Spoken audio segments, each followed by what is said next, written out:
All right, what's going on, guys? We have a very amazing guest today. He's an author.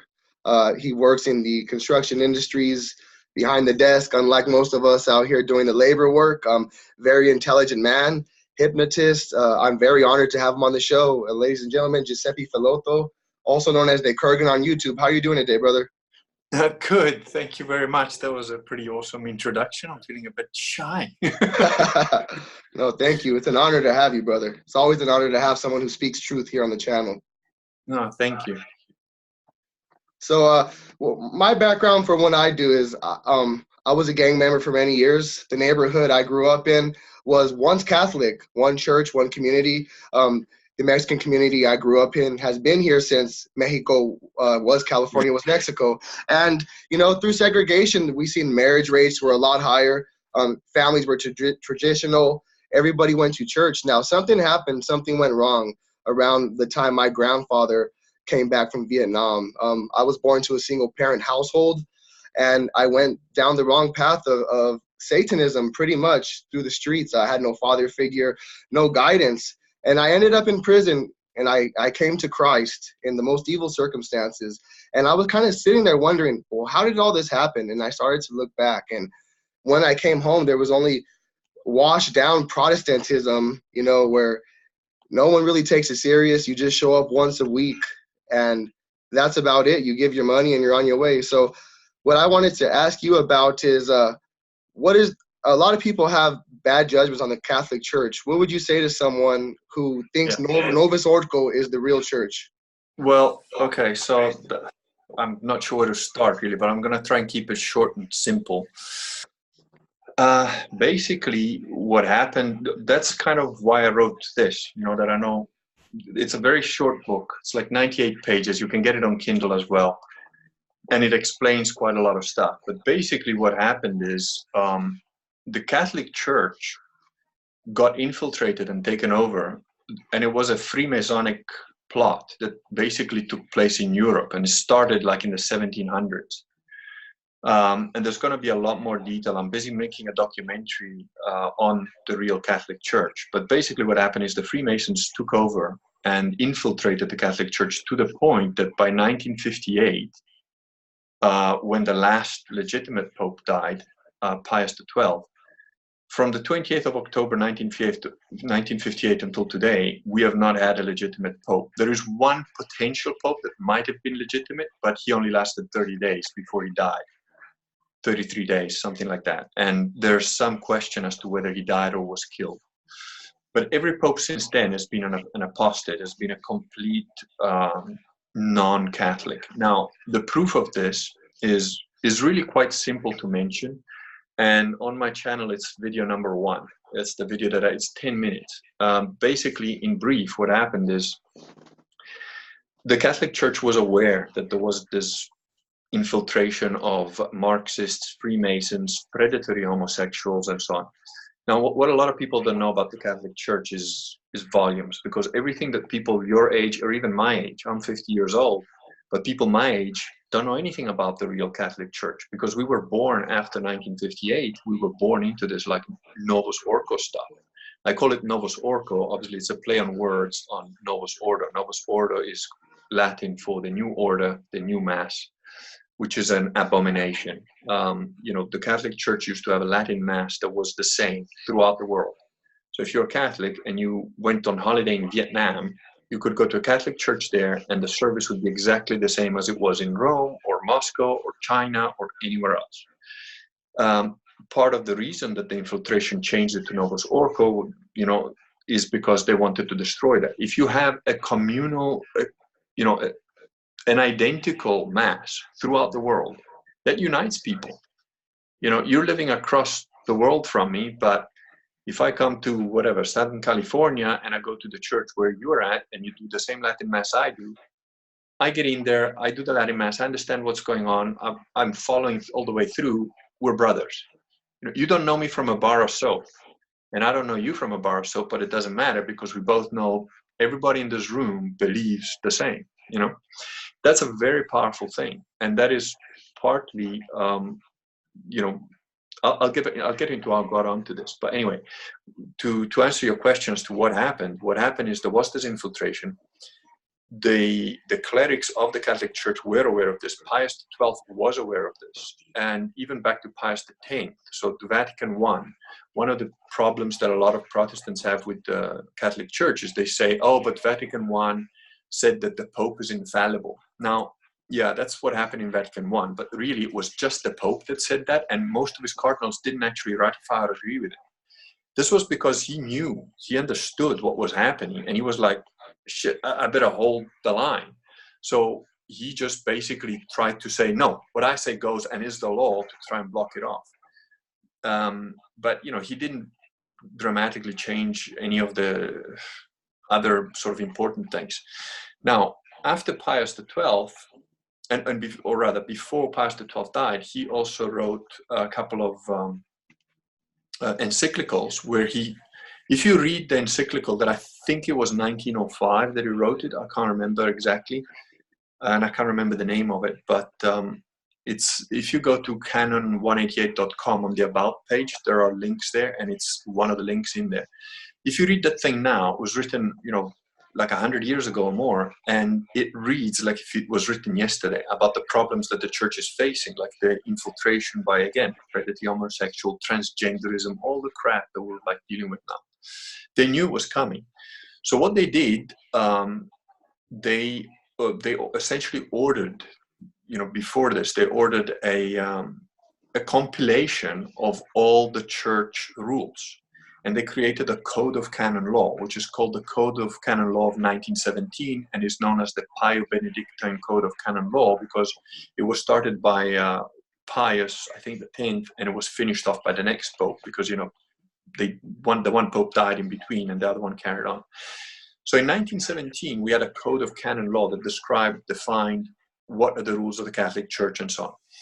In this Code of Canon Law, and by the way, I didn't figure this out by reading blogs or anything. I figured this out by buying the Code of Canon Law and researching it, because I started to research the church, when I had this experience that made me see there is a God. And then it was like, okay, which God? Okay, Christian God seems to fit. Now, which Christian God, And so digging into this, Canon 188, Part 4, basically says that, and again, if you go to canon188.com, it's all there, all the links, the exact wording, because I'm paraphrasing now, but it's correct. Canon 188 says that a cleric, regardless of, whether he's a bishop or a priest, and another thing that most people don't know, in the Catholic Church, you only have bishops and priests. You don't have, cardinal, pope. These are just names for worldly offices. But the Pope is just a bishop, like any other bishop.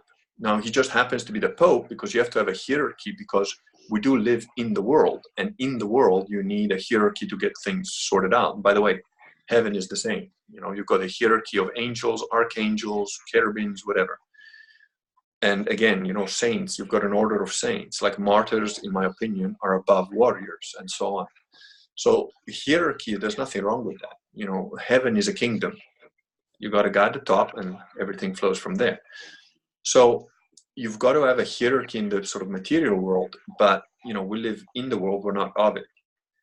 And the thing is, any cleric of any status automatically loses their office, vacates their office, is the exact words, is vacates their office, if they do any of these 8 things which are listed under Canon 188. Now, number 4 is if they publicly defect from the Catholic faith. So what does that mean? If a pope, a bishop, a priest stands on the pulpit and says, I am no longer Catholic, I'm not going to be whatever, he automatically loses his office. Now, there's a very important distinction here, which a French Benedictine monk actually laid out in French in what is called the I don't know how to pronounce it. It's Cassichasm theory, I think, or Cassichasm statement, because it was written in a publication called Cassichasm. But anyway, and what this friar essentially said is, he said, look, the law itself makes you vacate the office. In other words, you don't need anybody to ratify it. There is no other bishops, there's no conclave of people that need to come together and agree that, oh no, you're no longer Catholic and you vacated your office. The law itself makes you vacate the office. Now, this is very important, and it's also very logical, because it makes absolute sense that if a guy, you know, goes on a pulpit and says, I'm not a Satanist, but I'm going to hold on to the office because I can. Well, do you really need a bunch of people to tell you, oh no, he's no longer a genuine bishop? No, it's common sense, right? It's very clear. So that canon law essentially states if you are no longer Catholic, then you lose the office, and nobody needs to say anything.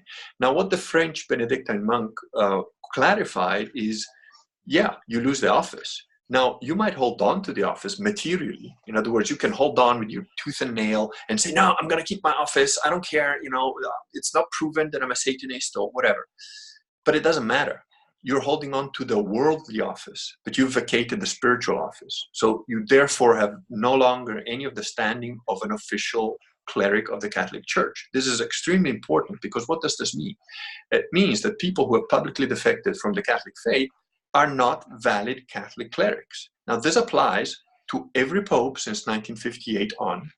And I'm saying since 1958, but there's a technical reason. If you're charitable, you might want to say only from 1965 on. I'll come to why that is. But so what does it mean? Why am I saying all these guys have, you know, Bergoglio hasn't actually stood in a pulpit and said, I'm a Satanist. He might as well have had, because all the crap he's got up to, you know, it's just, I mean, he's literally walking around with a satanic stank given to him by two lesbians.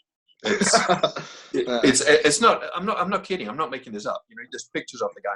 He just did the synod on the Amazon, and he had special clothes made with a pedophile symbol all around his neck. You know, the pedophile symbol that the FBI, it's like a triangle with like a spiral triangle. It's all over. This was specially made for the Amazon synod, right? Where they're trying to change it so that you're going to have women priests, and priests can get married and all that crap. You know, all the Protestantism that got infected into Vatican II, and we'll come to that in a second. But so why am I saying all these guys are not valid cleric?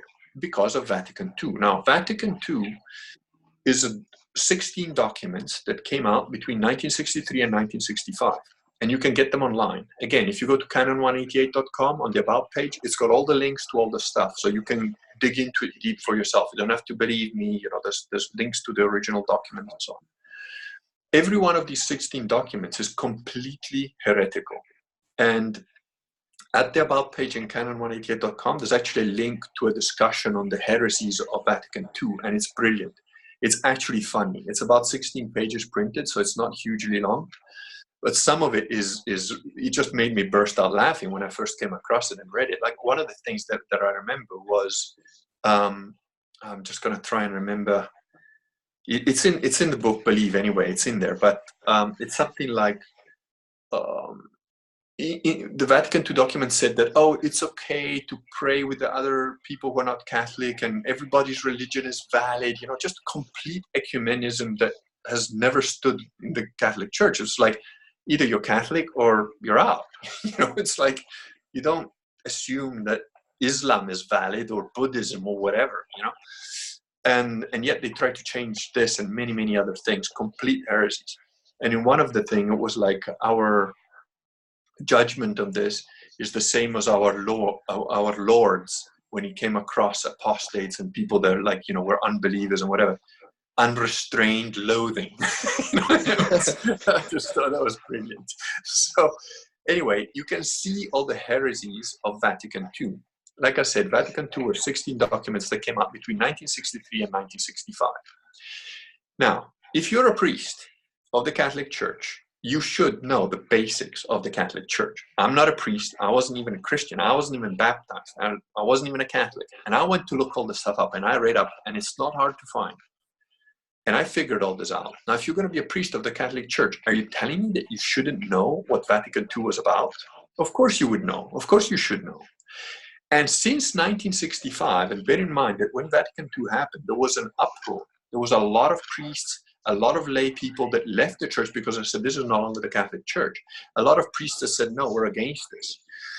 So it wasn't like unknown that this was heresy. Now, how long, you know, because you could say, well, that Canon 188, if you just say some heresy from the pulpit, then you're automatically vacating your office. No, you can't say that. because human beings make mistakes, priests make mistakes. So a priest could say something heretical, even 2 or 3 times, and not be vacating his office. He's just a human being that's fucking up, right? But if from 1965 on, you for 13, 10 years, you know, how long do you want to give it until a guy becomes a persistent heretic? A year, 6 months, 2 years? How about 10? How about 10 years? How about 17 years? Why do I say 17 years? Because in 1983, the same people who created Vatican II created the new canon law, which obviates all the old canon law. And it's nonsense, it's satanic. If you go to what the canon 188 was in the original canon law of 1917, which is still the only valid, genuine Catholic canon law, and you compare it to the 1983 version, in 1983 version, canon 188 becomes canon 194, and it has the same sentence. The law itself vacates the office if, but now there's only like 3 things instead of 8. And on 2 of those things, it says, oh, and by the way, if it's one of those 2, somebody has to ratify it. So it's actually only 1 thing, that the law itself makes you vacate the office. It's absolutely ridiculous. And that 1 thing is something absurd. I can't remember what it was. But so it's a perversion. So canon of 1983 is not valid. It's absolutely not valid. It's created by the same apostates that in 1963 started Vatican II. From 1965 to 1983 is long enough for anybody to read through the Vatican II documents and say this stuff is heretic and it's got nothing to do with the Catholic Church. So if a cleric doesn't reject Vatican II outright, he is not Catholic. He is a heretic. And as such, he has no authority over the Catholic Church. That's why I'm saying it's called Novus Ordo. They're the new orcs. The new order is the new orcs. And they have usurped a lot of material wealth of the Catholic Church, all the churches, all the land, and so on. The whole Vatican. I mean, the Vatican is a literal bathhouse of homosexual orgies. It wasn't too long ago, Cocco Palmieri was a guy, a priest. He's a priest. He's a priest of the Church of Satan, of the Novus Orcos. He's not a priest of the Catholic Church. They impersonate Catholic priests. But this guy was driving into the Vatican with his little briefcase in his car filled with cocaine, doing homosexual orgies in the house next to St. Peter's Cathedral. And I've got it on good authority that in the Sistine Chapel, they have sexual orgies there. They have guys butt fucking each other on the altar and stuff like that. So from my perception, you know, I got baptized as a Catholic in 2017 on Ascension Day by the remnant of the Catholic Church. Now, the remnant of the Catholic Church is not SSPX. Some people know what I'm talking about. SSPX, when this Vatican II stuff came out, a bunch of people said, no, we are the Society of St. Pius X, which was supposed to hold to the traditional Catholic Church rules. But these guys recognize Bergoglio and Ratzinger as popes, but we're not going to obey them. Now, you can't do that. Again, Catholicism is truth. It's not, you know, if something is true, it's true. You can't say to, yeah, well, the Pope's an imposter, but I'm still going to listen to him. No, if he's an imposter, he's got no authority and you shouldn't listen to a word he says. And if he's not an imposter, then you should listen to what he says. So it's either or. You can't have a gray area there. So they're, you know, the way I think of SSPX guys, they're basically the Ben Shapiro of the Catholic Church. You know, they pretend to be on the right side. They're the Ben Shapiros, they're the Joe Rogans of the Catholic Church. They're the guys who say like, yeah, I'm on your side, and then they sell you out. You know, it's all just blah, blah, blah, but reality completely different. So the guys that I joined, there are, again, to that, I'm sorry to keep going on about, but this canon188.com has got a lot of really good stuff on there. They don't have a lot of, the latest blog post is a link to Bishop Sanborn, who lives in the United States. Bishop Sanborn is one of the guys that, like the guys I got baptized with, said, nah, this is all rubbish, doesn't recognize anything to do with Vatican II, and he's a real good bishop. And he, on his site, he's got a list of all the places that still do the traditional Latin Mass in the United States and in Europe. And they have a link with the guys that I'm with here in London. In London, there's only a mission. But, you know, in Italy and in Belgium, they have churches. And they're awesome. These priests are awesome. I mean, these guys, They don't have money. It's not like, you know, they literally eat bread and water sometimes, but they are true, genuine priests. And, you know, the thing is, people don't know what the Catholic Church is. They don't know the history of the Catholic Church. That's why I suggested you, you know, like read, if you only read 3 books in your life, read God's Battalions by Rodney Stark. Now, Rodney Stark is not Catholic, but he's written a bunch of really cool books. Another one that he's written is called Bearing False Witness, which is putting the lie to all the fake nonsense that essentially Protestants have said about the Catholics, the lies that have been spread about Catholicism. Like, you know, the worshipping of Mary. Nobody worships Mary. No Catholic worships Mary. And now there's people that are going to say, oh, but I've seen some Mexican guys actually worship Mary. You know what? So what? There's churches everywhere. Yeah. I'm sure there are some Catholics that worship Mary, or, you know, worship a saint as the English meaning of the word worship, right? But those guys are not Catholic. They're either confused or idiots or churches, you know. So in essence, that's what happened to the Catholic Church. Sorry to have gone on rattling off so much stuff quickly. I'm just trying to pack everything in now. No, thank you. I appreciate it. You know, if I lost anybody somewhere along the thing, maybe, I don't know, just let me know if I'm vomiting out too much stuff. No, we have a lot of people here that want to find out the truth. You know, a lot of people, and the way you bring it all in, it ties in together. It makes sense. It lines up perfectly from where my family started messing up a bit. And here in America, the social engineering propaganda machine, I would say in the West Coast, you see it everywhere. They've convinced guys, you know, I'm Mexican, you're Venetian, but somehow they've convinced me that I'm an immigrant and you're white and we're not to talk. But yet when I talk to regular guys, they're good guys, you know, and it's crazy. And another thing, you know, within the communities here, like the Mexican community, I understand a lot of people around the world may see Donald Trump comes on the TV and he says things like mass immigration is bad, which it is for the U.S. This is common sense, right? You have cheap labor will automatically take away from U.S. citizens. But then I look at it from the other point of view. I look into Mexico. I see a lot of Zionism investment in Mexico, and yet people are still being paid $1 a day. And they wonder why they are immigrating over the border, where you can obviously make $150 a day. And yet, when you speak of both these things, you're shut down from the left and the right. You know, it's kind of like they want us to not talk. You see, the thing is, okay, for example, you know, I know exactly your situation. I mean, I'm Venetian, which, you know, people sometimes call me Italian, which is quite offensive, really. You know, the fact is that the Republic of Venice was taken over by, again, usurping globalists like Garibaldi and whatever. But be that as it may, my plan is to eventually have Venice rise from the water again and become Doge one day. You know, I don't know if I'll do it in my lifetime, but, you know, I've got a son now, so he can take over if I don't Congratulations. Thanks. But, you know, I live in London.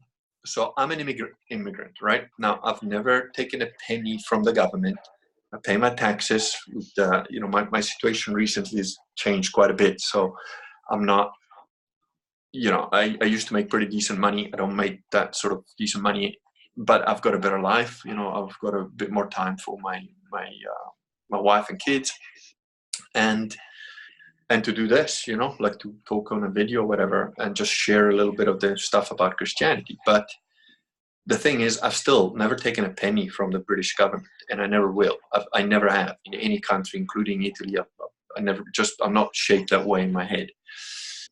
That said, I'm 100% for Brexit, you know, and I absolutely, when Brexit was voted in, I was actually in Italy. I was in Venice. And when that happened, I was like cheering on. I wasn't, you know, with my wife at the time, but I remember sending each other texts like, wow, they did it. You know, they got Brexit. We were both stunned. We didn't think that was even possible for it to happen, but it did. And we're all for Brexit. And I'm for Brexit. Now, let's say Brexit happens and Boris Johnson tomorrow says, you know, if you're not British, get the fuck out. That would hurt me, right? It would be difficult for me, but I am still for Brexit, and I will always be for Brexit for a very simple reason. I am for England for the English, Venice for the Venetians, Mexico for the Mexicans. Yes. I mean, California for the Mexicans by now, because you fuckers have taken over now. So might as well give it back. Oh, yeah. Well, we've been here for 4 generations, but yeah, of course, I totally agree that segregation is good in certain ways. You know, they want you to think it's not, but when my neighborhood was segregated, it was a lot more successful. People had Yeah, skills, people had but careers. absolutely. And look, the thing is, I don't want to go to Germany, or I don't really want to go to Germany anyway. I've been there. But anyway, you know what I mean? Let's say I come to whatever, Tijuana, Mexico, right? I don't want to go to Tijuana, Mexico and find New York. Why? I want to go to Tijuana, Mexico and find Mexicans that are going to look at me and say, hey, you stupid gringo, where's your money? And fucking Yeah, mug me. You know, if that's what happens in Mexico, then let that be what happens in Mexico. You know, I want Mexicans to be Mexicans. So when I go to Mexico, I'm like, shit, this is what Mexico's like. And when I'm in Mexico, I'll behave as per the laws of Mexico. It's not my place. It's not my country. It's not my people. So if in Mexico it's okay to do a certain thing and not okay to do another thing, okay. And you know what? If I don't like it, then I don't need to fucking go there. yeah, of It's course. really simple. So I'm all for segregation. Now, I've got no problem with, you know, tourism. You want to come and visit, that's fine. Follow the rules. Everything is cool.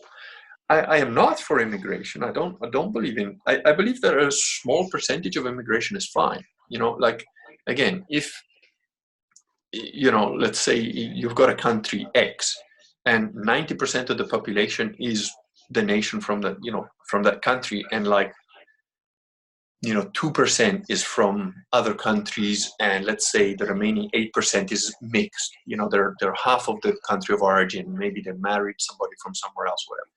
That's fine. You know, you can handle that. But when you've got like 40% of the country becoming a different nationality, a different ethnicity, a different religion, well, you no longer have your country of origin. You now have, you know, if you import 50 million Africans into Greece, you don't have Greece anymore. You've got the Congo. You know, Yeah, no. And it's common sense, yet the truth is so rebellious now. I can't believe it. One thing with my community that very upsets me is not only are they mass immigrating, but they're very disrespectful towards America, and I just doesn't make sense to me. You know, a lot of my family. It makes sense to me. Yeah. I understand why that is, because it's an invasion. It's actually a proper invasion. It's just not using M16s to do it, but it's like, yeah, we're gonna just move here and we're gonna take over and fuck it. Now it's Mexico, you know. And you know what? Let me put it this way. I don't fault the Mexicans that are trying to run across the border and, you know, take over, make California Mexico again. Why would I, you know, if I was born in Mexico, maybe I'll be doing exactly that, right? But on the other hand, if tomorrow Donald Trump says, right, we're going to put a bunch of soldiers on the border, and if you try and cross, you're going to get shot. Doesn't matter, man, woman, child, you try and cross the border, we're going to get shot. I don't care. I wouldn't fault that either.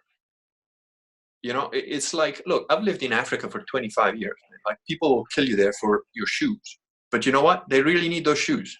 You know, so I'm a lot more understanding of that. Of course. Now, that doesn't mean, you know, if you break into my house to kill me, to steal my shoes, it doesn't mean that I'm not going to shoot you in the face and turn you into a pink cloud.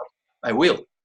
But, you know, if you're an African doing that in Africa, I'll sort of do that, and I'll probably say 3 Hail Marys over your dead body. If you're in Europe and you're doing that, I probably just kick you to the curb and, you know, call somebody to clear it off, because you don't need to come and kill me to steal my shoes in Europe, right? You can go to, there's plenty of places for people that don't have work. You can work, you know, if you want work in Europe, you can work. It's not hard. So I have very little sympathy for people who are trying to, you know, do that stuff. They're usually drug addicts or whatever, which is mostly a choice, right? So, but yeah, you know, and I was really interested actually in your story, because I read a little bit about it and I watched a couple of your videos. I actually tried to go and visit jails, because, you know, as part of, if you're Catholic, it's one of the things, right? Like to visit people in jail and so on. I tried to do that, but in England they make it really difficult.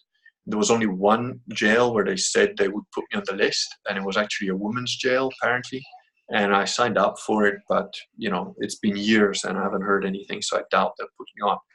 But I was really interested when you said that you sort of try and talk about this stuff with people that are in jail or have been in jail or come out of jail.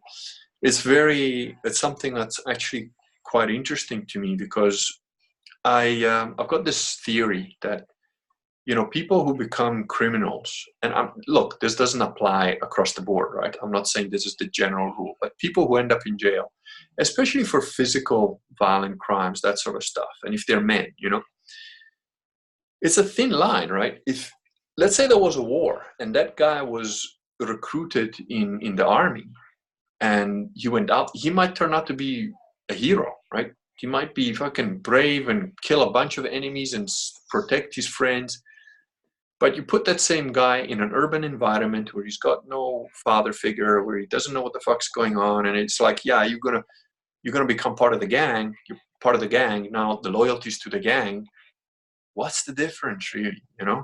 And it's like, I think a lot of those guys could be put to good use. You know, they just had a wrong testimony in prison. There's a lot of great testimony, a lot of great stories. It's very racial in California prison, but the only place that goes away was in the Catholic Mass in prison. I was able to be around the brothers, the Irish, and no one started no bullshit there, because there's something about the Jesus Christ that it will stop it. And it's amazing. It's kind of like the Highlander thing, right? The Kurgan stuff, the holy ground. you don't fight in church. You know? Yeah, because they don't want that taken away. That's one thing that many men who are never coming home, that's all they have to look forward to. Yeah.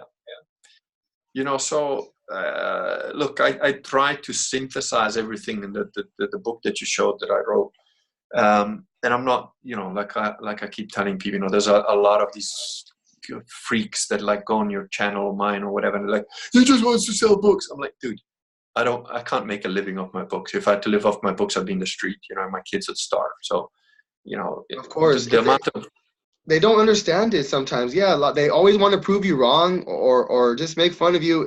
They never address the points.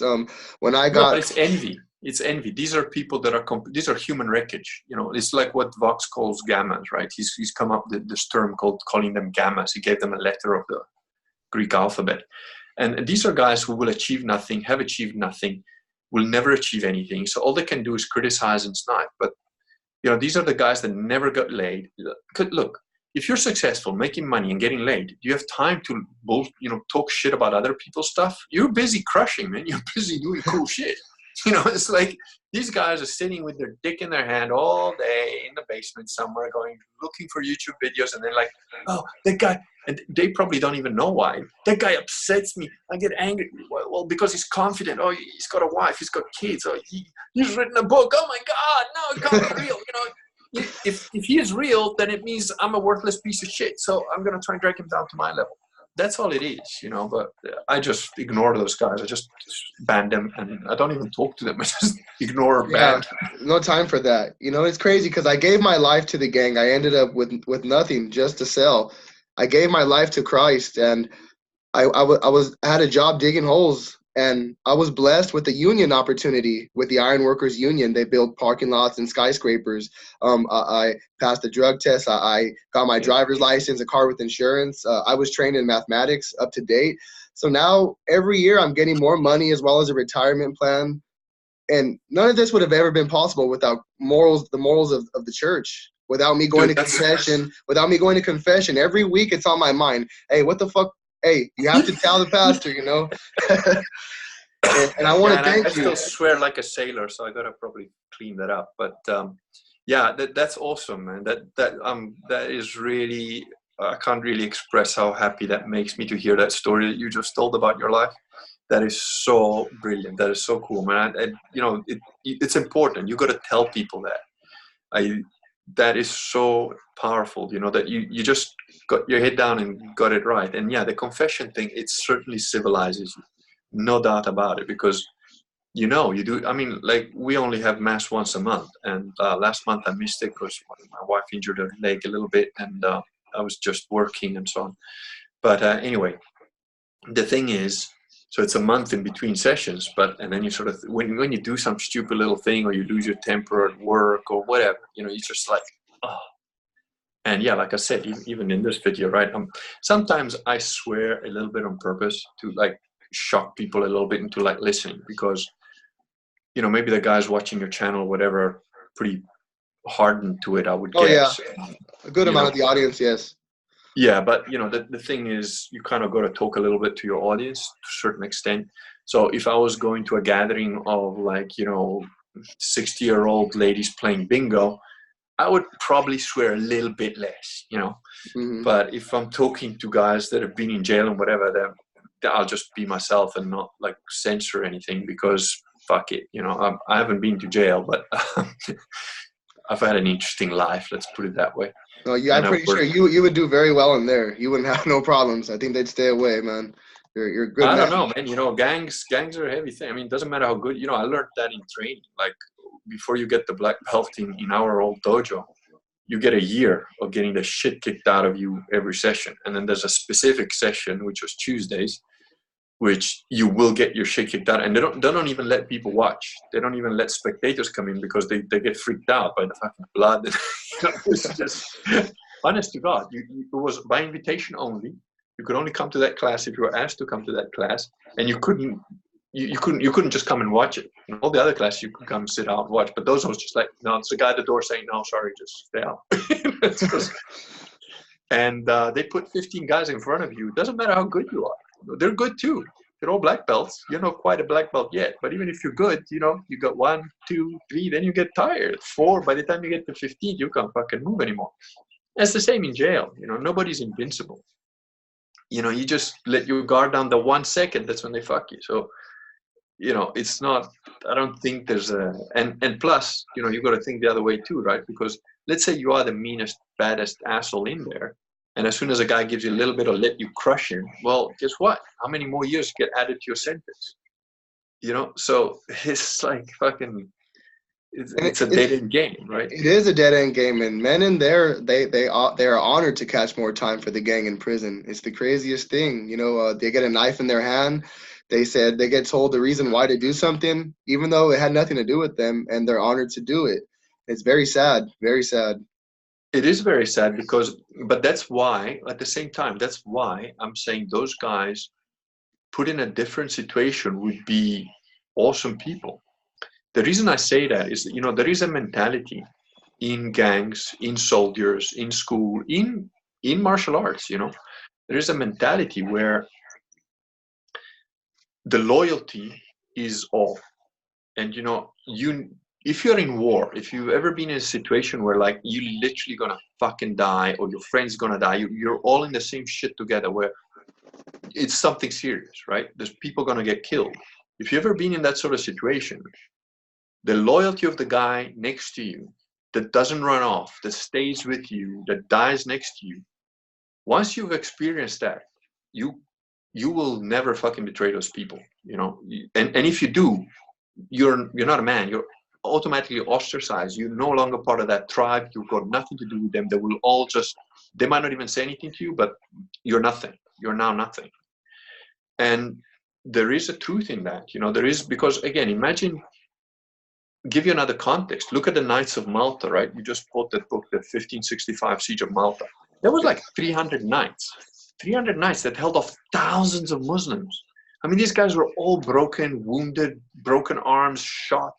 Their walls was getting destroyed every night and every day. And they would build it up at night and fight on it during the day. I mean, the stuff that those guys did was just unbelievable. And why? Because they're like brothers. They're like, no, we will die for each other and for Christ. We're not taking one step backwards. Levalette, which was their leader, 82 years old, no helm, if I remember right, wounded in the leg, quite seriously, bleeding profusely in the leg, in full armor, and he's 82, stood on the wall fighting the whole day. And his men were imploring him, please, sir, come back down. You know, and they were like fighting next to him, and he's like, nah, I'm good. And he did it because he knew, if I'm on the wall, my men are going to be on the wall. And not a single one of these knights gave up, not one. Right? These guys fought to the death. They're like the 300 of Leonidas, you know, the 300 Greeks at the hot gates. They stopped the Persian invasion, 300 men. They died to a man. Not one of them left alive, but they cost the Persians so many men that they thought, shit, 300 guys cost us thousands of men. What the fuck's the rest of Greece going to be like? Now let's go home. You know? They saved Western civilization, you know, and that level of loyalty is something that unfortunately can be abused, and very often is abused. My father actually some years ago, and it's in Venetian dialect, so it's not translatable, but it tells a story of this soldier, a young soldier that goes into like a pub sort of thing, you know, into a tavern or something.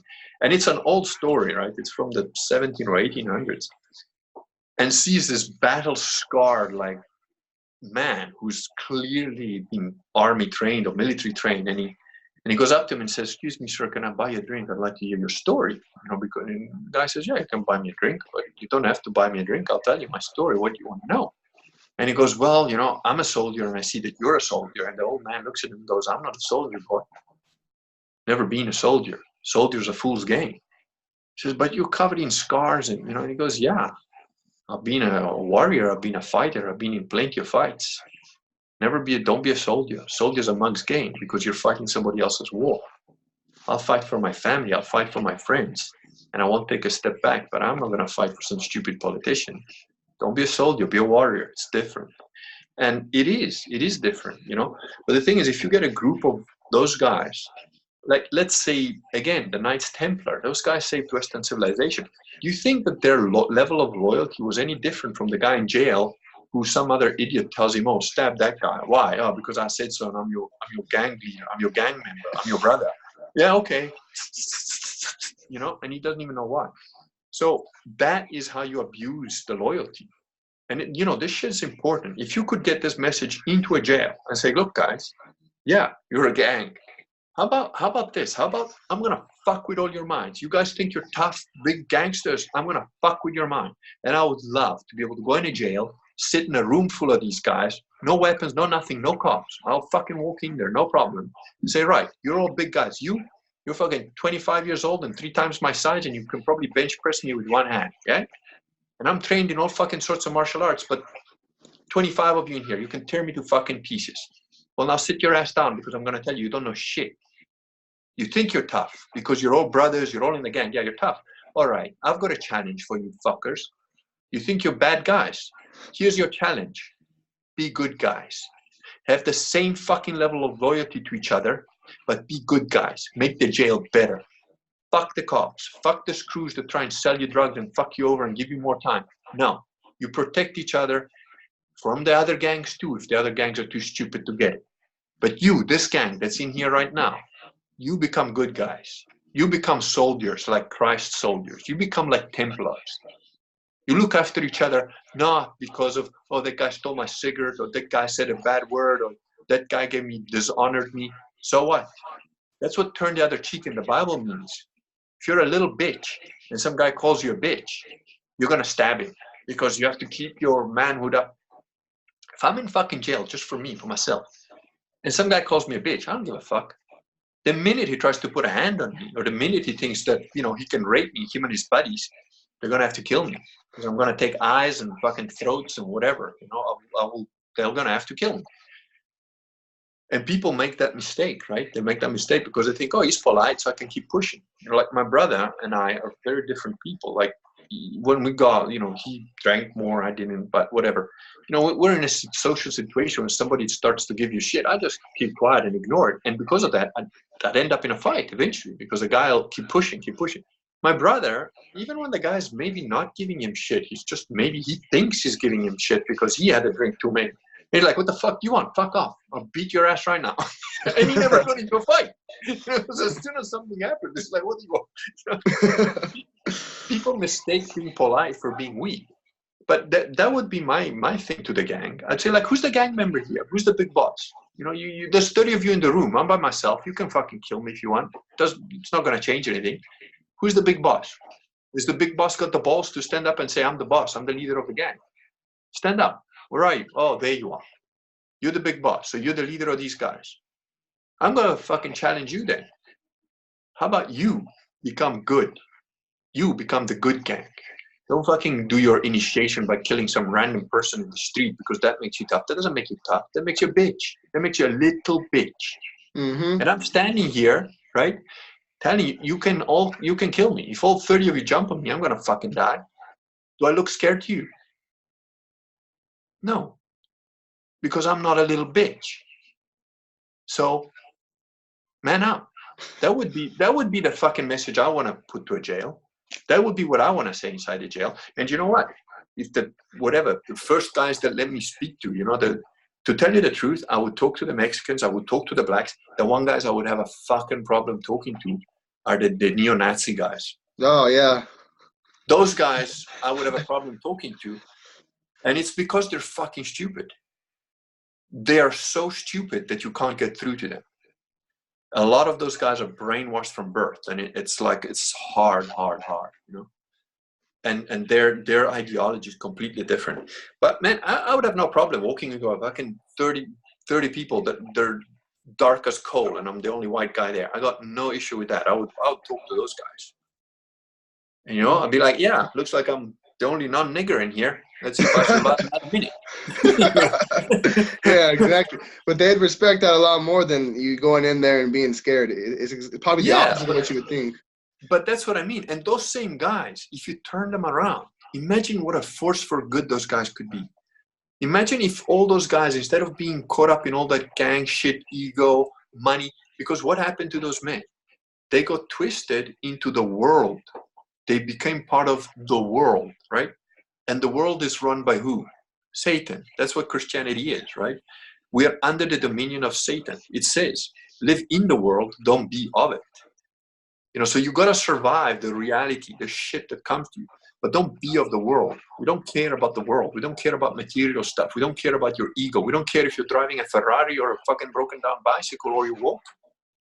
It's better to walk and be a man and be honest, be clean inside, than driving a Ferrari. And how many dicks did you have to suck to do that? And what other bullshit did you have to take?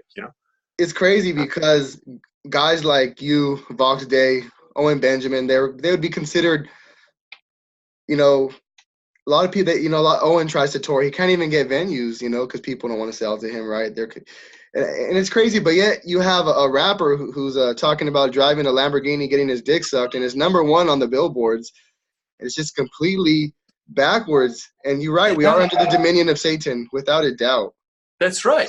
But that's another point. It's very interesting what you said, because it is, everything is inverted, right? The one way that you know that it's satanic is if it's inverted, if they're trying to call good bad and bad good. So, but people are not fighters by nature. They get oppressed by this shit. I'm like, if you ever saw the film 300, have you seen it? Yes, I have. Yeah, when they're all under the shields and they're like, oh, the sky's dark from arrows, and the one guy looks at the other guy and they start laughing. I know that feeling. That's exactly, and it's like, yeah, you got all this strange shit, and I'm like, fuck you, that's a target-rich environment. I don't even have to aim that well. I just close my eyes and shoot. I'm gonna hit one of these fuckers. It's like, so that's the attitude to have. And like when you're saying it's inverted, yes. So here's the strategy. Here's a tactic you can use. Invert the inverted. Twist the inversion. So you twist it back up. So they're saying good is evil and evil is good. You use that to twist the devil at his own game. It's like jiu-jitsu or something. You just grab his shit, turn it around, bang, ram it into the ground. So when they're saying, oh, the Lamborghini and stuff, I've been to, it was one of my pastimes. I used to go to seminars and cults, essentially full-on cults. I used to go and join the shit just to fuck up the people that are on stage. They'd be trying to, brainwash everybody. And there are ways that the first time I did it, I actually did it without knowing I was doing, I did it to help a guy on stage he was crashing. He was a good guy, but he was just dying on stage. And I actually hypnotized him while I was sitting in the front row.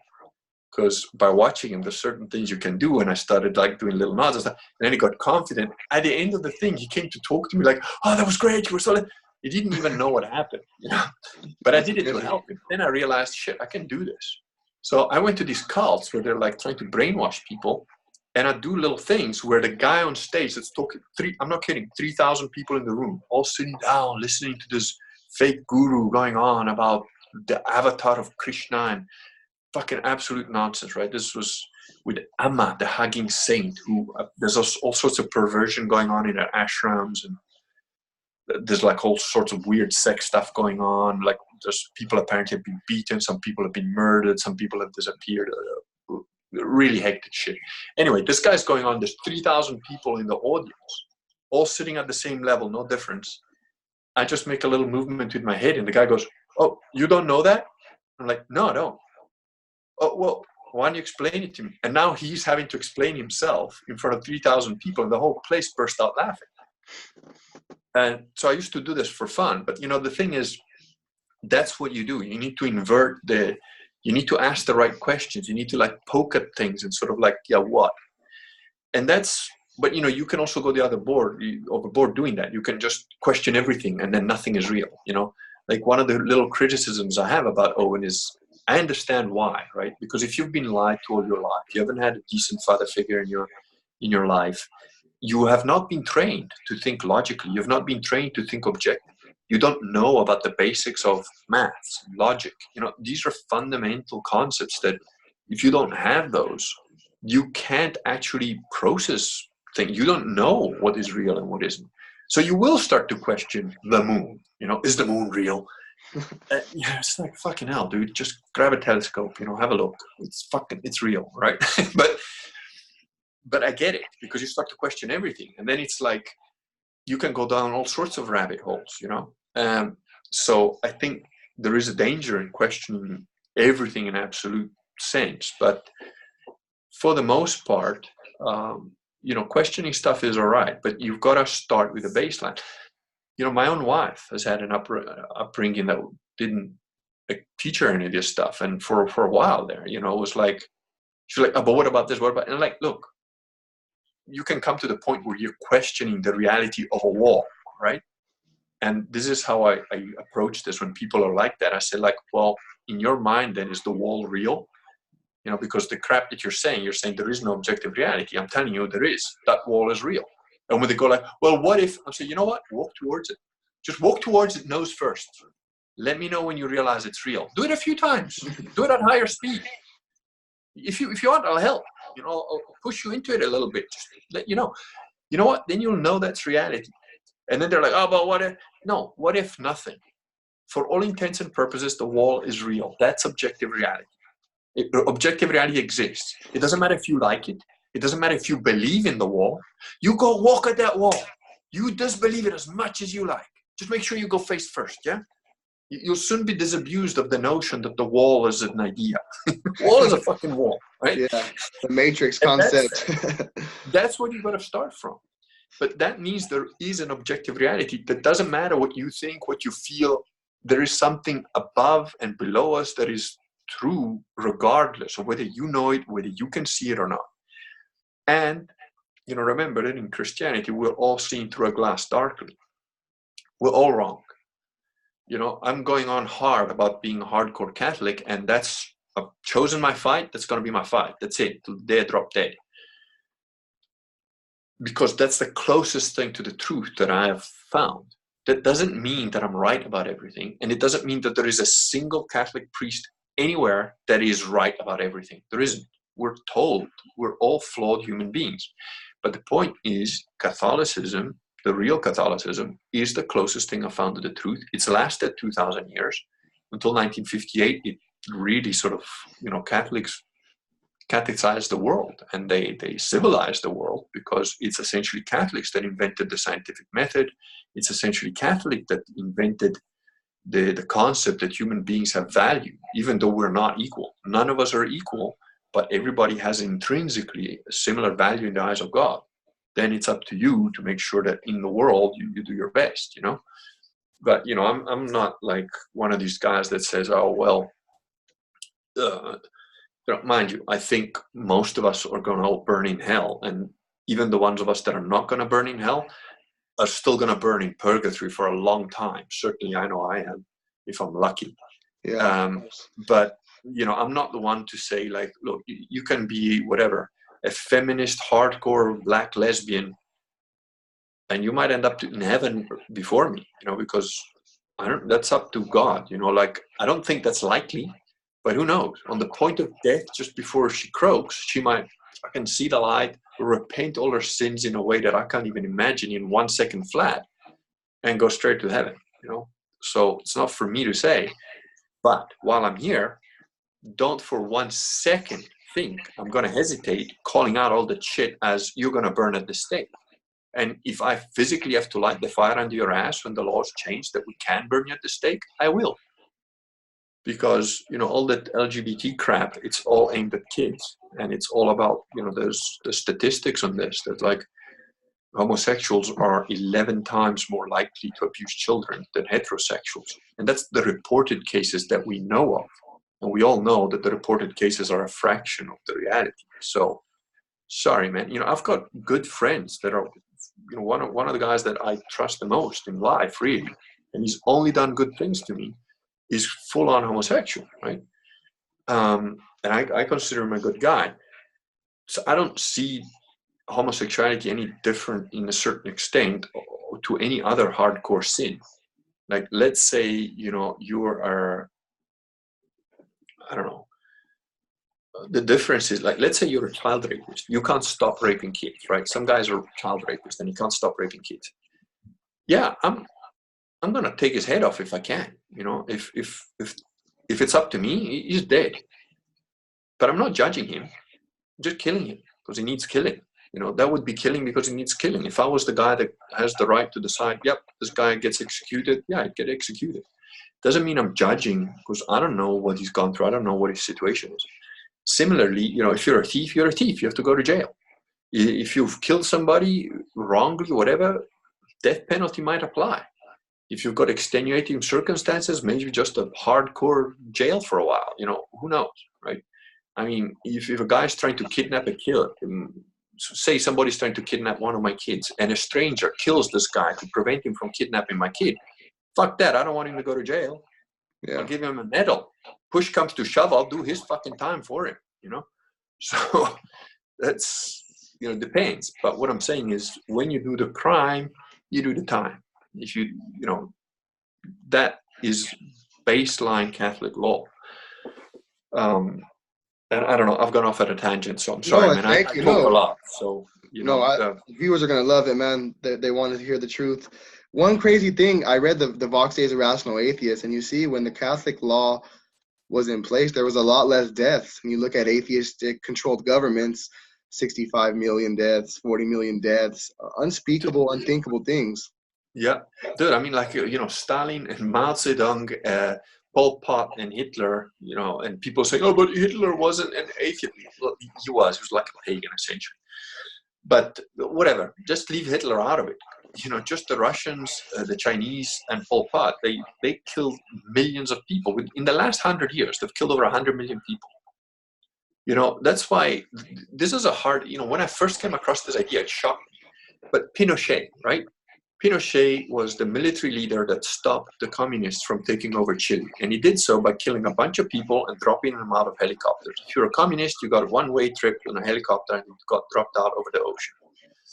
And I can't remember if it was 3,000 or 30,000 desaparecidos, you know, disappeared. And people saying, oh, but Pinochet was an evil monster, you know, he disappeared so many thousands of people. Yeah. You know, and I used to think that because I was raised with that idea in my head, you know, military dictator, killed a lot of people, bad guy. Okay. What's the alternative? Oh, well, what would have happened if the communists had taken over that country? Because everywhere the communists have taken over a country, look at Venezuela now. Yeah, how many thousands of people have died there? How many thousands of people are going homeless, are going hungry, their kids died, and you don't even know about it. It's not even reported. It's not even a statistic. Well, what about Stalin? Communism. Millions of people because of communism. So Pinochet, was he an evil tyrant or was he a hero? And the first time I came across this idea, I was like, but Pinochet was a bad guy, wasn't he? Then I stopped to think about it and I was like, wait a minute, why do I think he was a bad guy? Oh, because they're telling me he was a bad guy. Now, am I saying that every one of those disappeared people was an evil communist scum? No. I'm sure there was some innocent people that got fucked over there. But overall, who can say that he didn't save millions? And, you know, you're going to fucking make omelets, you got to break eggs. You know, there is no way, even if you are the best leader in the world and you give the best commands, they're not going to be followed to the letter because humans. So there's going to be some innocent people that get fucked over no matter what you do. But if the option is 30,000 dead over a period of a couple of decades, or 3 million dead over the next 3 years, well, shit, I know which button I'm pushing, you know. So there's an interesting idea there to look at. No, for sure. You can see, dude, the Catholic teaching, you deal with the world in a very real way, right? Yeah.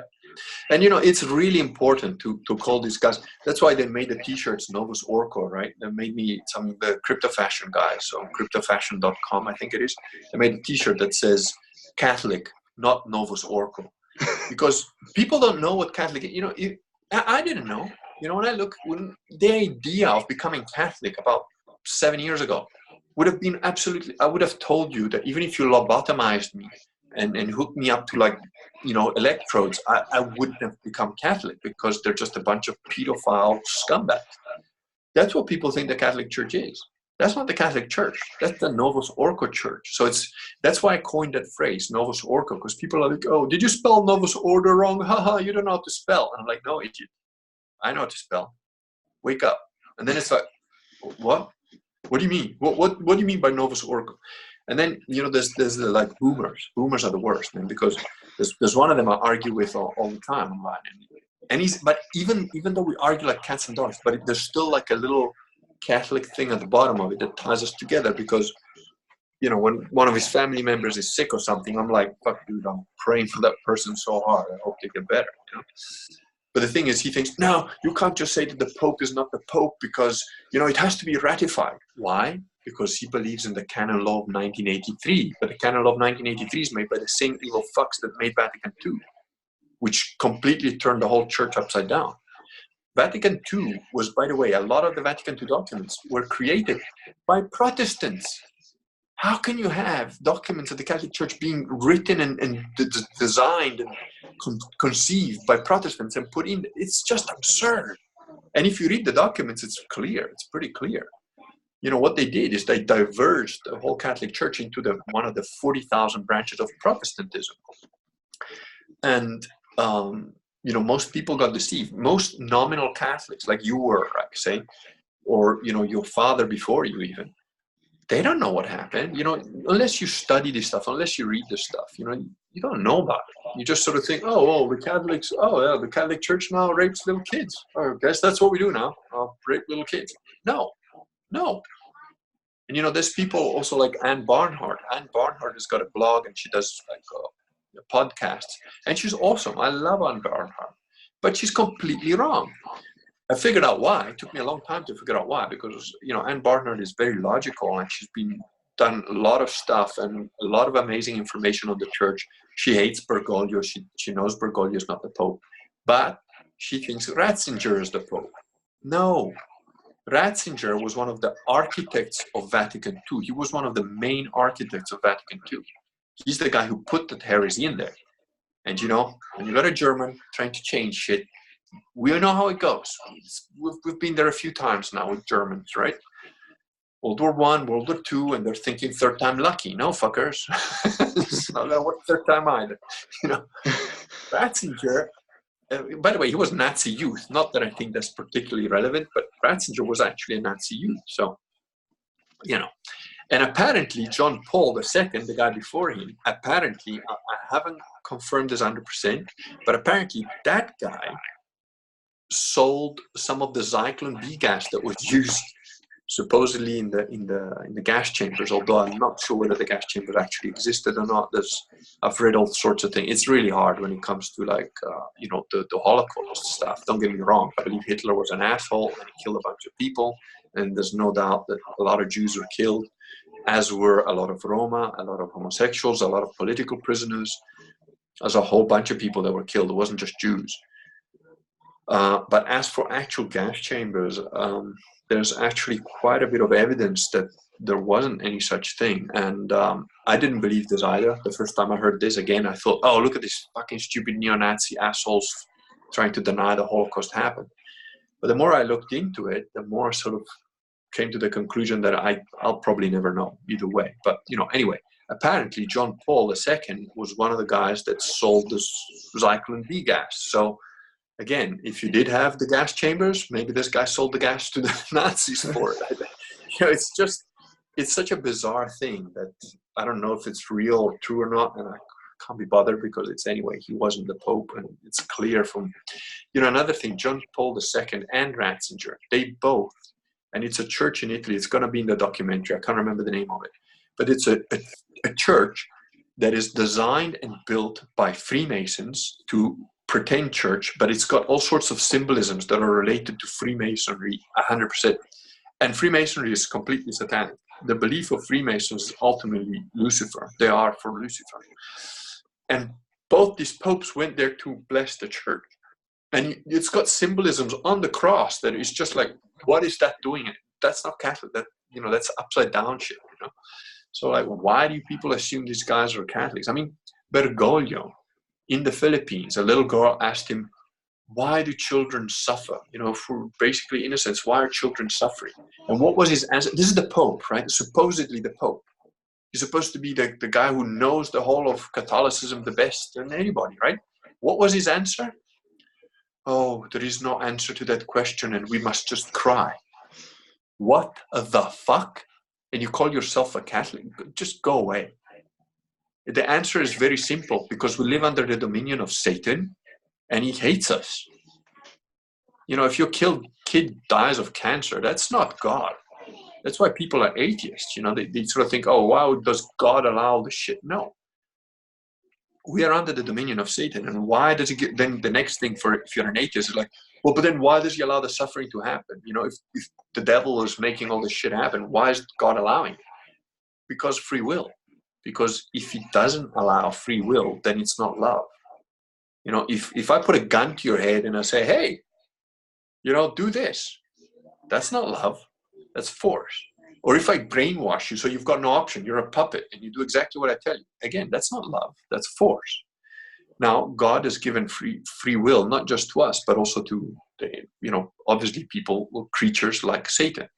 And he chose against God. Now, if God is love, justice, beauty, and truth, and you go against that, what do you think you are? It's not hard to figure out. You're the opposite.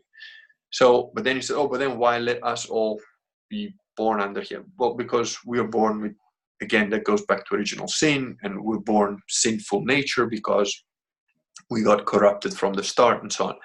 And you're saying, yeah, but it's a cop-out. A little kid that's born, like, my son is a little baby just born. He doesn't know anything. He's not guilty of anything. Why the fuck should he suffer? And yeah, I agree. But, that took me also a long time. It's because we're living under the domain of evil. This whole created universe is under the domain of Satan, who is the enemy. And we are essentially special ops behind enemy lines. You're going to take hits. You're going to take casualties. And if you start shining, you bet the arrows are going to come your way, man. I can't tell you, since I wrote this, how long this took me to write. I rewrote this 3 times. Because the first time it was that thick, and I was like, no, this people are going to get lost. Then it was that thick, and I was like, no, fuck it, just throw everything out, just put the basics. And then I just wrote it like I would talk to a friend of mine, and that's it. That's what came out. And, that's why it's managed to be so small. But since this came out, how difficult it's been, to get this out. Just practical shit going on in my life, like everything trying to stop me from it. Doing this talk with you, but now it's just like I just power through it. It's just not. It's just like a fight. It's just one of those 15 guys in front of me. Fuck you. You're gonna knock me out, or I'm gonna keep moving. If I'm unconscious or I'm dead, well, okay, I've tried my best. But if I'm still awake, I'm just gonna keep pushing it. And now the next thing, actually, I've just found out today that the Indiana show where Owen Benjamin is doing his show is sold out, and that's where one of the guys on my channel. He's already bought me a ticket to that, and he started a GoFundMe to raise $4,000 to get me out there, to pay for the trip, to pay for the hotel. The Bears want to bring you to America? Yeah, and do a little talk there as well, and meet Owen or whatever, my talk is not really going to be controversial. It's going to be about Mars or whatever, Nazi technology or Sistema or the Catholic Church, stuff like that. I'm not a comedian, so it's not like I'm taking anybody away from the Owen crowd, but it would be cool to meet him and whatever. And it's only a month away, because it's going to be between the 3rd and the 5th of October. But yeah, I told, the guy sent me an email saying, oh, what about this? And I sort of wrote back and said, yeah, I suppose we could think about maybe doing that. Next thing I know, he set up a GoFundMe page. He's bought me a ticket to the show, and he's like, fucking, he's found a place that will do the book signings. I said, but dude, I won't be able to bring a bunch of it. He says, no, we'll get people to buy the books, and they just come to the bookshop to get it signed, and they can hold about 20, 30 people. So if we get more people than that, I don't know, we've got to get a bigger venue. It's like, he did this in like a day. That's I'm like, amazing. okay, this guy's an immortal. He's one of my guys. He does shit. He doesn't just talk. And it's crazy because through the power of Christ, communities are created like this, more opportunities, right, for everybody to learn. Yeah, so that's going to be in Hobart, Indiana, I think it is. I don't even know where that is really, but it's I'll near make sure Chicago. to put the link. I'll put the links to the GoFundMe, and I won't be able to make it to Indiana, but I'll make sure to donate. That hopefully we can raise enough. All the subscribers. Well, we're gonna film it. I've already said I don't know how exactly everything is gonna get done, but I'll make sure it's filmed. Whatever I do, I'll put it up. The guys who support it or whatever will definitely get a copy of that, or maybe I'll just put it public. I don't know. Well, thank you. Yeah, that's cool. No, thank you for your support and interview and all that. Oh, we're gonna get ready to wrap it up here. Anything you want to plug in right now? I'm gonna make sure I put the links to your website, your YouTube channel, as well as all the Amazon. Look up Giuseppe Filotto on Amazon. I'll put the link. Yeah, I think if you just put a link to my name on Amazon, you should have all the books on there. But this is a great book right here. I'm halfway through. Thank you so much, because, like I said, these type of arguments are what bring men to Christ. Not these J. Dyer 17 paragraph fucking nice Council of Nicaea. You're not going to bring no one to the church with that, because you're going to push people away. And, again, to me, it's very simple. Like, look at what Catholicism did. What are the fruits of Catholicism? What are the fruits of everything else? The fruits of Protestantism are that you now have lesbian fake priests in a church where they take down the cross not to offend the Muslims, and abortion is rife, and, absolute satanic shit. The fruits of Catholicism is Western civilization, which everybody loves and wants to be part of. And they catechized the world. They literally educated the whole world into a better way. Even your ancient, and I hope you figured me out by now. I'm intentionally disrespectful just to not. I'm not mean, but if you look at your ancestors, right, those fucking evil bastards that killed 20,000 people a day just to human sacrifice. Yes. There you go. So when people say, well, the conquistadors were evil guys, they killed so many people, I'm like, dude, they civilized those fucking savages, and they didn't even kill all of them. Look at that. I would rather live under that than the Aztec or Mayan Empire, without a doubt. Imagine, and then you look at like the Protestants, right? So what did the Catholics do? They went there, they killed some bunch of people, and they catechized everybody, and they mixed in. That's why most of South America's got light brown skin, because we're Catholics. We bang everything that moves, and then marry it. Eventually, it's like there's a really funny line in God's Battalions, like towards the end, when he's talking about the Crusades and how they were absolutely faith-based things. And that's why it's a brilliant book, because it tells you the truth of the history, and it's so well researched. I mean, the bunch of notes this guy has at the back. So there's no way you can deny. And the reason I love this guy, he names names. He says when some academics talk crap and just make shit up, he actually tells their name. And he's an academic himself, so I don't know how he survived this long. And in there, he says, a lot of the times, if the Crusaders lost a battle, it would be said, oh, they lost the battle because they were sinful. So they would do repentance, and they would do they would, kind of do some penance to avoid the curse of God, or the wrath of God. So they walked around one city that were sieging 3 times barefoot, all of them, and then the next day they took it over. It's like, what the fuck? They couldn't see, they couldn't win this fight for months, and then they did this penance where they all walked barefoot around the city 3 times, and then the next day they took it over. It's just like, what?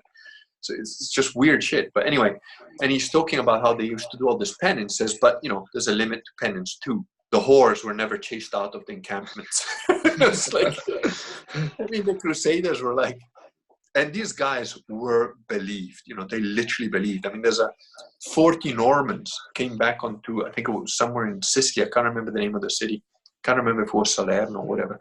But anyway, from the Crusades, these 40 Viking kind of guys, right? They got onto the island and they like realized this main city of the Italian Sicilian mainland has now been taken over by Muslims. And they were like, no, this will not do. Give us weapons and we'll take it back over. And they're like, huh? So they got weapons and armor. 40 guys. That's it, 40. They took over this fucking city, which is like a major city in Sicily. They kicked out all the Muslims, and then they gave the weapons and armor back. They refused payment because they say, no, we're doing this for God. We're not doing this for our own glory or anything. And they carried on fucking off back home. It's just like, you can't tell me that those guys don't believe. You know, yeah, they might have had whores in their encampments. They might have been sinful. They might have done some other weird shit that you think is wrong. But you can't tell me those guys didn't believe. And we're all sinful. So, you know, what would I rather have? Some mealy-mouthed guy that's like, no, we have to allow the immigration and the gay priests and the child pornography and, you know, oh, we just have to forgive. Do I want that guy? Or do I want the guy that nails a suspected pedophile to the church door, and out of 10 pedophiles he nails to the door, he gets one that was only kind of touching the kids, not really raping them? You know, I'd rather take that guy every time. You know, that's dealing with the world in a real way. You know, when the Aztecs had control, there was human sacrifice. They sacrificed children, a lot of crazy shit. And I think that the Catholic Church was the current vehicle of Logos, and it changed Mexico for the better, without a doubt. Right? Through suffering comes a greater good. And look at what the Protestants did in North America. Where the fuck are the Indians going? We wiped them out, right? I mean, the Catholics in South America, we mixed in with them. You know, we became all mestizos. I mean, like my own, you know, I was blonde. I don't have a lot of hair left, but when I was born, I was blonde, really blonde. Because, you know, some of the guys that we mixed in obviously were Normandic or Normans or Franks or, you know, whatever. Because again, Catholics. Oh, it moves. It's got a pussy. It looks pretty. Let's go for it. You know, but so we mixed in with everything. But, you know, what did the Protestants do? No, savages. Let's wipe them all out. You know, where are all the Indians gone? They're like stuck on their 3 reservations and that's it. You know, so, but we're the bad guys, right? The Catholic Church is the beast of Satan. Don't get me wrong. I think if it all does go to shit, whether I'm alive, I think Catholicism will be the one to defend it. I agree with you. And that's my point. The remnant of Catholicism should rise again, you know, from the ashes. And by the way, you know, the collapse of the Catholic Church into the Novus Ordo is prophesized. You know, whether you read the Revelation a certain way or not, but it's also prophesied by various saints, very Catholic saints. Saint Francis is one of the guys, the real Saint Francis, you know, not this fucking usurper. The real Saint Francis prophesied that the church would collapse and would rot from the inside and the Vatican would become the seat of Satan. And it's pretty much there, you know. So, I mean, in my mind, Bergoglio is probably the herald of the Antichrist that's discussed in Revelation. You know, I have I'm thinking that that's a very good possibility that that's the case. But, you know, I'm not worried about that. What if you got to hold your line, man. Whether you die standing or you survive, stand your ground. That's pretty much my attitude. All right, Mr. Filotto, we're going to wrap it up, but I would want to ask you, do you have any advice for any young men now that might be considering coming to the faith? Yes, I would say, first of all, find the nearest Latin Rite Mass near you. And if it's 5 hours away, get on your bike and start cycling, or, you know, catch a bus, whatever, get yourself there. It doesn't mean you have to go there every day, every week, whatever, but just even if you go there once a month, every 2 months, whatever. You know, the Crusader guys used to get Mass once a year, maybe. So if they managed to take over Jerusalem for 200 years on one Mass a year, you can get your ass to the Latin Mass and go check it out. Doesn't matter if you're not baptized, just go sit in the back and be part of it. Because I'm telling you, something happens to you when you go to a Latin Mass. And if you've been to a Latin Mass and then you go to a Novus Ordo Mass, you're like, I'm walking out of this shit before I set fire to the place. That's how you'll feel. You know, as a whole, even if you don't speak Latin, even if you don't understand what's going on, there's just a sense to it that's completely different. And if you don't know where your nearest Latin Mass is, go to this website, canon188.com. It's their latest blog post. It's a direct link to Bishop Sanborn's website. The only reason I'm not giving you Bishop Sanborn's website is because I don't remember the name. That's the easiest way to find it. And on there, it'll take you, resources of like where to find the nearest Latin Mass. So advice number 1 is go to a Latin Mass. Advice number 2, if you're that way inclined, study the history of the church. Study, get a Canon 1A of 1917. It's about $80 on Amazon. You can get it for $35. There's a company on the internet that'll let you see a digitized version. You can't download it, but I kind of did anyway, just for myself. I had to copy the whole thing page by page. It's just like a really long time to scroll the whole thing. And then I dumped it into a Word document. And the formatting is all screwed up, but then I can search that document digitally offline. So that's why I did that. So that's a bit cheaper, it's $35. If you want the actual tome, it's about, I can't remember if it's $60 or $80, something like that. And get the Catechism of Trent. Get any catechism, get the liturgy, or anything that's printed before 1958. Only get stuff that's before 1958. And there's reprints and stuff, so, it's useful. So that would be advice number 1. Advice number 2, if you're an atheist or agnostic, or you think that being Christian is completely retarded, stupid, and the Catholics are all just child-abusing fuckers, I understand where you're coming from, 100%, because I was one of you. In that case, I'm not trying to pump my own book, but I suggest this. I mean, after this came out of 21 books sold, I got 5 people that converted because of this. That's amazing. So, it's obviously doing something. It's working on some level. And, whatever, people got questions or, go look at some of the videos because I answer some of the stuff. But if you're a young guy, I would say, be careful about getting married too soon, but be careful about not getting married. Also get married to the right person. And the thing about being Catholic is, if you get married, that's it. That's the person you've chosen for the rest of your life. Whether they become an alcoholic street whore, or whether your husband becomes a child-beating, weird sick fuck. If for extreme circumstances you can separate, but you're not divorced until you're dead. That's it. So imagine if that's how you have to choose, you're going to wait, you're going to think a little bit before you decide, yeah, you're the one, and also you're not going to get married to somebody who's not Catholic and doesn't believe like you, because then they're just going to divorce and then you're fucked, right? So no, be careful, but make families, make communities, go to that Latin Mass church, make friends. If you can't go to a Latin Mass church because it's far, talk to a guy like you, find out where you're at, get near you, get near me, get near somebody who's near Latin Mass, create a little community. We're doing that in London. We started doing that. And, there's little meetups now. There's people and there's so many kids in Catholic communities. It's great, man. The kids get to play with each other, so yeah.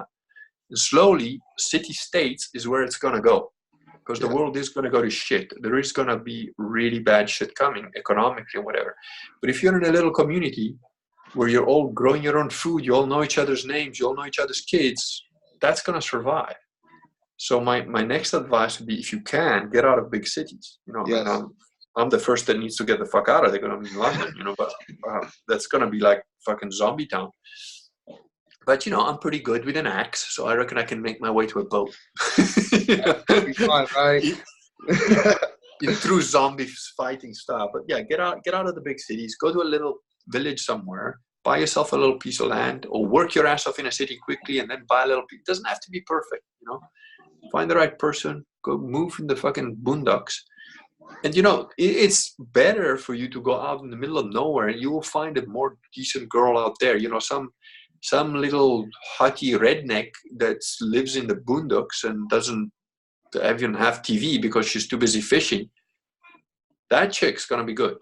The one that's gone to university and has 3 degrees and 150 IQ and she's talking about the oppression of women's pay. Whatever.